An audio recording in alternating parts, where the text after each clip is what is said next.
Okay, another award-winning video on YouTube review. Are ready for this? Hey, in every rack 9-ball, there's at least one key shot that's either going to, if you do it wrong, it's going to stop you from running the rack. If you do it right, it's going to allow you to proceed to run the whole rack. Now, we might disagree on... Oh, by the way, Mark gave me this idea. Thank you, Mark. I think it's a great idea. We might not always agree on which shot is the key shot, but that's okay. Just put the reason why you think another ball is the key shot in the comments, and we'll talk about it. So we're going to focus on that at the end of every... At the commentary part of the video where we analyze it step by step. Well, when that's done, we're gonna take another little piece and we're gonna focus on the key shot, how to shoot it, and what I did wrong, what I did right, and why it's so important to running this right. Does that make sense to y'all? You'll see. We're gonna try it out in this brand new kick-ass video. Ready? Let's do it. Alright, here we are. Let's take a look at this table. And the first thing you notice is we have 4 balls on the rail here. The 2 ball, the 5 ball, the 6 ball, and the 1 ball. That's a bit unusual for a rack of 9 ball. Yeah, the 1 here, the 2 here, the 2 to the 3, the 3 to the 4. The first 4 balls are up table. The next 5 balls are down table. There's the 5 to the 6, the 6 to the 7, the 7 to the 8, and the 8 to the 9. The first glaring issue is we need an angle, just a little bit of an angle, about 2 inches off this rail on this 2 balls, so you can just stun it, and it should go up right behind the 3 ball, and from that point we can roll down a little bit on the 5 or the 4 and shoot the 4 in the side. And again, we need a few inches off this rail to shoot this 5 ball back on the 6, and here's where you should wuss a shot. You don't want to play with the scratch here. If you want to stroke it, you're going to have to come below the side pocket and bounce off a little bit, because again, we need an angle off the 6 to get back on the 7 ball, so we can go around and shoot the 8 in the side and just roll up for straight-in shot on the 9. That's the plan, but plans don't always go well. Let's see what happens here. Let's turn the volume down. And roll. Bottom left here, because you want to stay out of this side pocket, but you don't want to go too long. You don't want to hit this 5 ball. And cutting it a little close there, but we did get about 2 inches, maybe 3 inches off this rail. And a stun shot should put us right on the 3 ball, and it does. And I should have took a better look at this. I'm just rolling up on the 3 to get a straight-in shot on the 4, but I go to the rail and I roll a little too far up table. And now I'm below the proper angle to just shoot a stop shot on the 4. Don't forget, we need an angle on this 5. So because I'm below the line, I have to put left-hand English on this to kill it, to kill the angle. Otherwise, you're going to run all the way down table and get really bad on the 5 ball. So, yeah, a lot of left, and again, we need that angle to get back on the 6, so just a few inches off the rail. And again, I cut a little too close there. I still have an angle, but I'm going to have to go. This table really hooks up really quick, And if I want to stroke this, I'm going to have to go below the side pocket, and it'll do it naturally. Just, yeah, well, here's the problem here. I get straight in on the 6. So now it's virtually impossible to get back up on this side of the table for a shot on the 7. So now I have to look at this window here between the 8 and 9 and just shooting a stop shot here and seeing where that leaves me on the 7 ball. So let's take a quick look at that. I'm looking at the line on the 7. If I shoot a stop shot, and it should be fine to pull back off this rail and back up on the 8 ball. But I think I come up short and wind up shooting the 8 ball in this corner. I really wanted to shoot it in that corner, but it's all good. So yeah, knock on wood. Just a stop shot here. Don't try to get fancy. Don't go down table. Don't do anything stupid there. Just change your plan, and you should be fine.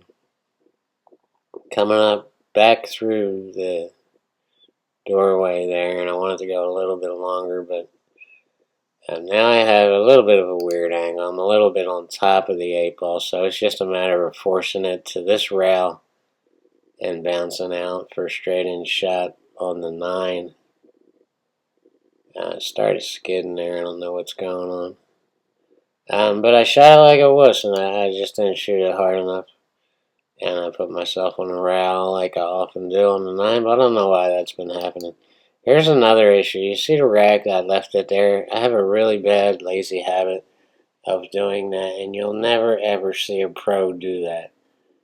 As soon as they get done breaking, they get that rack off the table, and they don't even put it on the rail anymore. They put it on the nearest flat surface, and they get it away from the table. Because nowadays, fouls are being called on the players who don't move that rack. And it's up to, I believe, the breaking player to move, to get that rack off the table. And if it interferes with one of your opponent's shots, and it doesn't even have to distort the shot. If you lay it on the rail and your opponent hits it on, on his way through another shot, just hits it without screwing it up, it's a foul. So live and learn. Don't be like a pro, move that rack, and don't be like me.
The key shot in this rack was a 6 ball. Now you could say it was a 5 to the 6 because there's a problem with the 6, and I got on it bad. I got straight in on it. But you'd be kind of missing the point here.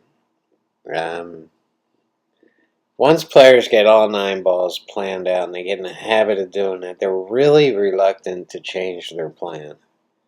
And this gets so many people in trouble. The original plan was for me to get on this side of the 7 ball,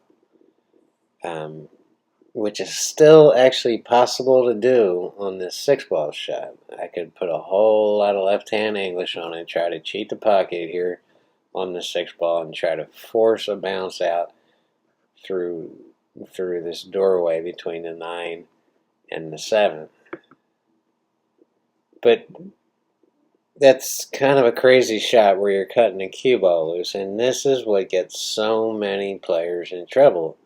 They've already seen themselves shooting the 7 from this side, and they already know where they want to shoot the 8 and how they want to roll up on it and shoot the 9. You're going to have to erase that from your head. And you're just going to have to take what you can get on the 7 ball from this angle here. You're going to have to change your plan. And people just don't want to do that for some reason. I think it's just because it's ingrained in their subconscious. They know the pattern, they've done it a million times, and they've gotten to that advanced level, and they stick with their plans. So they wind up cutting this cue ball loose on the 6, and they wind up just doing all kinds of crazy stuff to still try to get on this side of the 7. And anything can happen, and they get way out of line, and they hit another ball, or they scratch.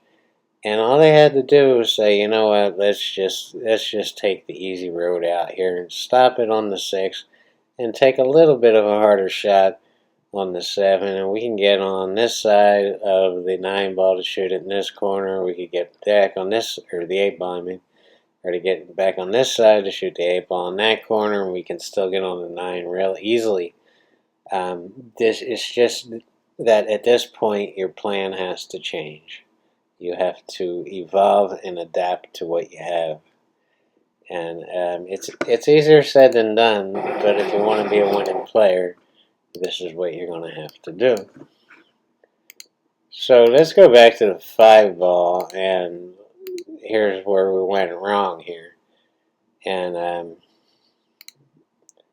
little gun shy because of this cloth, and